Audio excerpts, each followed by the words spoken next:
গতকাল রোববার ২৪শে আগস্ট রাতে বরিশালের বাংলাবাজার এলাকায় বিশেষ অভিযান পরিচালনা করে কন্টেন্ট ক্রিয়েটর তৌহিদ আফ্রিদিকে ধরা হয়েছে। আইনশৃঙ্খলা নিয়ন্ত্রণ বাহিনী সিআইডি পুলিশ তাকে গ্রেপ্তার করে এবং রাতেই ঢাকায় নিয়ে আসা হয়।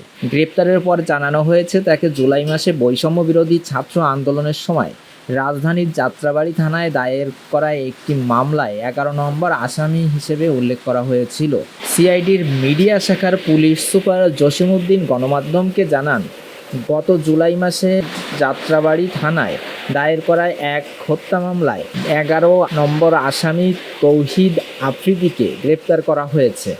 গ্রেপ্তার হওয়ার পর রাতেই তাকে ঢাকায় আনা হয়েছে এবং আজ সোমবার তাকে আদালতে তোলা হবে। ইত্তেফাক জানায় তাকে বরিশাল থেকে গ্রেপ্তার করে ঢাকায় নিয়ে যাওয়ার প্রক্রিয়া সম্পন্ন হয়েছে।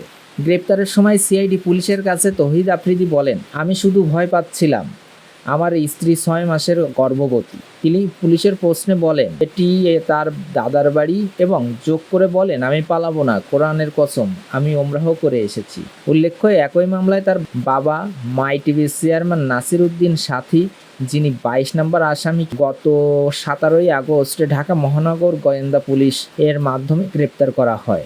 এই মামলা প্রসঙ্গে আরও বলা হয়, প্রধান আসামি সাবেক প্রধানমন্ত্রী শেখ হাসিনা, ২ নম্বর আসামি সাবেক সেতুমন্ত্রী ওবায়দুল কাদের এবং ৩ নম্বর আসামি পুলিশের সাবেক আইজিপি আবদুল্লাহ আল মামুন। মামলায় মোট ২৫ জনকে আসামি করা হয়েছে এবং অতিরিক্ত অজ্ঞাত আরও ১৫০ জনকে আসামি করা হয়েছে।